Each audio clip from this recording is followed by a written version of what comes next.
wabarakatuh. Pada kesempatan ini saya akan menjelaskan tentang perubahan sistem pemerintahan di negara Indonesia sebagai tugas mata kuliah dinamika sosial. Pertama yang ingin saya sampaikan adalah tentang pengertian sistem pemerintahan.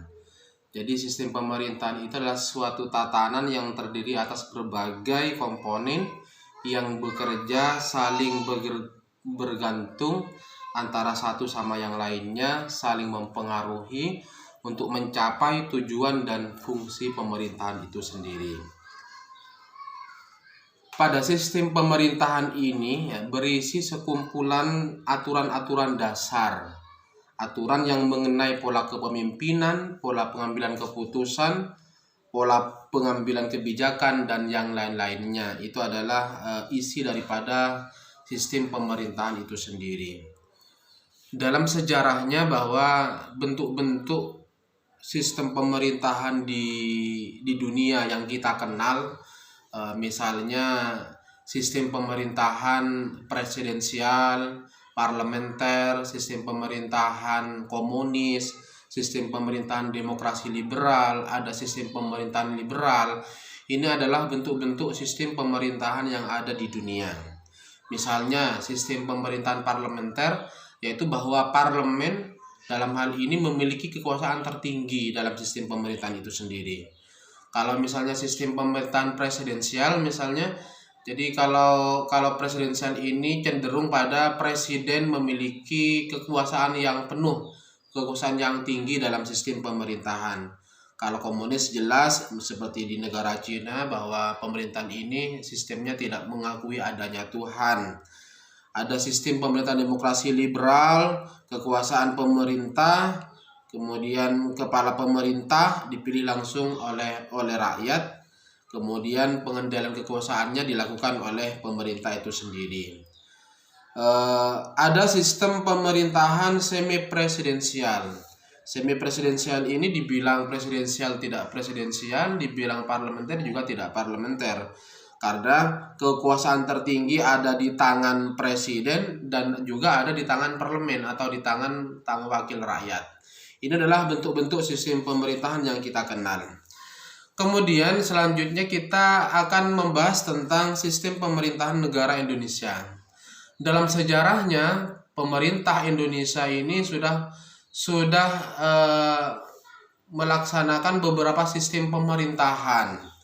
Yang pertama di era Orde Lama misalnya di kepemimpinan Soekarno.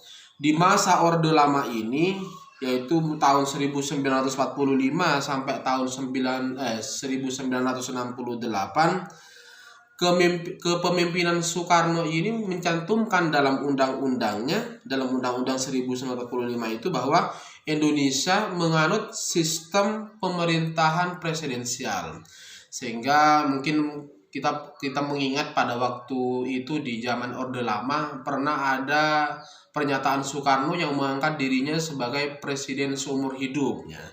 Dan ini menjadi bukti bahwa di era Orde Lama itu bahwa presiden memiliki hak penuh terhadap jalannya pemerintahan di negara kita. Nah, namun pada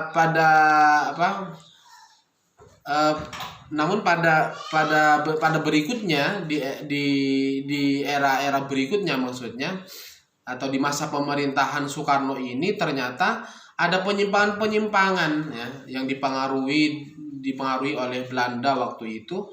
Terbentuknya kabinet Sultan Syahrir. Jadi Sultan Syahrir ini terbentuk kabinet yang mengangkat seorang perdana menteri.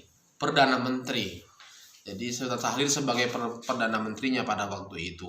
Sehingga ini muncullah konflik di antara para petinggi negara, dalam hal ini Soekarno. Dan akhirnya kemudian dengan adanya isu-isu PKI pada tahun 1965 yang diindikasikan oleh beberapa pihak bahwa Soekarno dekat dengan PKI, sehingga dimunculkanlah isu-isu PKI tersebut, sehingga tumbanglah era Orde Lama atau Soekarno sudah ditumbangkan oleh para para pejabat-pejabat negeri pada waktu itu karena diisukan ikut andil dalam kegiatan-kegiatan Partai Komunis Indonesia pada waktu itu. Kemudian setelah Soekarno tumbang, maka muncullah era yang berikutnya, yaitu masa Orde Baru. Yaitu Orde Baru sejak tahun 1968 ini. Jadi Soeharto sebagai penguasa Orde Baru pada waktu itu menjadi tampuk kepemimpinan di negara ini, dan sebenarnya bahwa Indonesia itu seolah-olah dibungkus dengan demokrasi, namun pada kenyataannya bahwa dalam kepemimpinan Soeharto tersebut ternyata itu merupakan sistem presidensial atau bisa dikatakan juga sebagai demokrasi terpimpin, yaitu Soeharto sebagai penguasa tunggal yang mengatur segala urusan pemerintahan di negara kita ini. Sehingga di era Soeharto ini banyak hal-hal yang terjadi. Kepemimpinannya sampai 32 tahun tidak tergantikan menjadi presiden di negara ini, karena Soeharto memiliki otoritas yang sangat penuh ya. Sehingga juga dikenal bahwa pemerintahan Soeharto itu dikenal dengan pemerintahan yang otoriter.